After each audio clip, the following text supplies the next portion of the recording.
Hi, it's me, Katie, and I'm here to review every single Disney movie.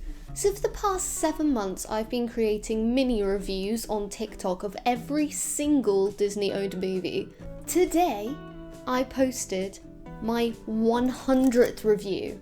To celebrate, I'm doing a full-length review here on YouTube for the first time, so that you can hear all of my thoughts on the movie that I can't fit into a 60-second TikTok.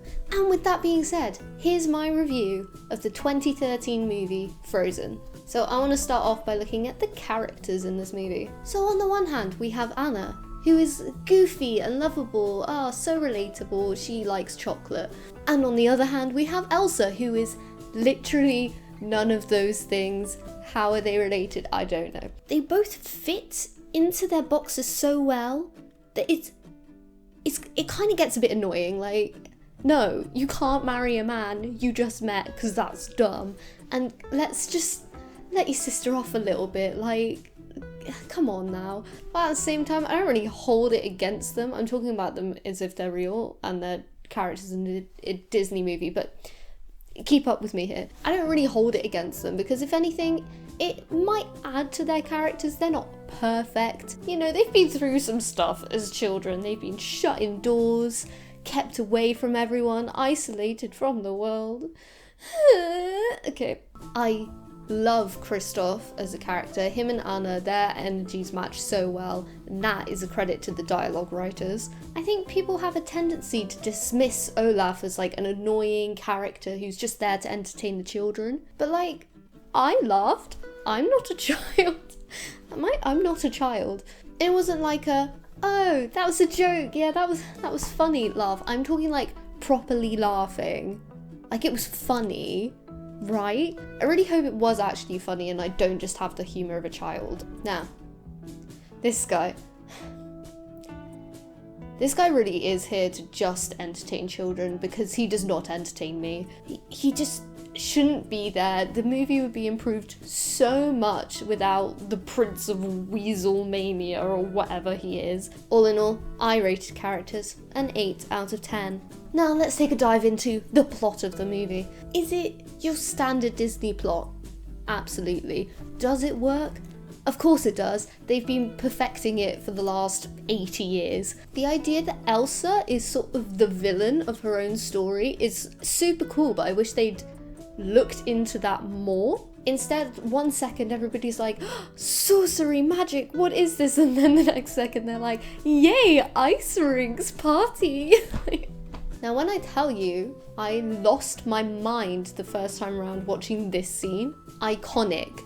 So good. I really wish I could experience that scene for the first time again because I don't know how you could dislike the story of Frozen. You know, it's funny, it's pleasant, it has good morals and like good characters even if you find some of them annoying. It does nothing harmful. 7 out of 10. Time to look at the cast. Okay. Jonathan Groff and Kristen Bell really stand out to me in this movie. They're phenomenal actors, we know that. They sing. Well, actually, I didn't know that about Kristen Bell, so that was very exciting, but apparently she can also sing. The thing that really clicks for them is the way that they blend into their characters. I'm going to explain that further. I watched the movie, and I hear Anna and Kristoff. I know the actors very well, but I don't hear them. Idina Menzel, I'm sorry. She is great as Elsa. She does a great job in this movie. But when I listen to her, I hear Idina Menzel. Katie, what are you talking about? Of course you hear Idina Menzel. It's because it is Idina Menzel. Like, I know. Okay, I know. What I'm trying to say is that for me, there's like this weird disconnect between Elsa as a character and Idina Menzel's voice, and that's not her fault. I'm going to put the blame on me for just being weird and not being able to process that somehow. And I think it's a shame that Santino Fontana, I don't know if that's how you pronounce his name, he plays Hans. He doesn't get a lot of like praise for this movie. He does a really good job and nobody talks about him, so there you go, there's a shout out. 10 out of 10 for voice acting, whoa. And last but not least, we need to look at the soundtrack. These songs slap. And if you say otherwise, it's probably because you're so sick of hearing them and not because of the songs themselves. That's a guess, but am I right? And I know, trust me, I know they were overplayed. We all experienced it. I'm not going to take away from the fact that the songs by themselves, in the first place, are amazing. It's not their fault the little kids became obsessed.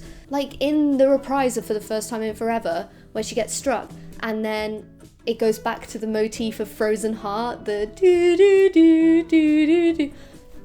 So good, chills, so good. When the trolls start singing lots of random words I don't understand about why Kristoff isn't that great. Yeah, see, that's when you lose me. I don't like that song. That song went places, and I'm not sure I was on board for that trip. And the complete audacity to cast Jonathan Groff as a leading role in a musical film and then have him sing for about 30 seconds. Like, you redeemed yourself with Frozen 2, but I'm not gonna let it go. Oh, let it go. Let it go. Here's how I would rank the songs in Frozen, just if you were interested. And overall, they get an 8 out of 10. So Frozen's final score is a solid 33 out of 40, which means it is here on my list. I don't know because I haven't done it yet, but future me will sort that out. Thank you, future me. Do you agree? Let me know. If you liked this full review, let me know and I'll consider doing it for some more of the movies that I rate on TikTok. And if you haven't checked out my TikTok, please do. Yeah, I'm sure that'll be fine. Check out the video for this. I'll link it in the description if I can do that. I don't know if you can do that. I'll see. Anyway, that sounded great. Cool. Thank you. Bye.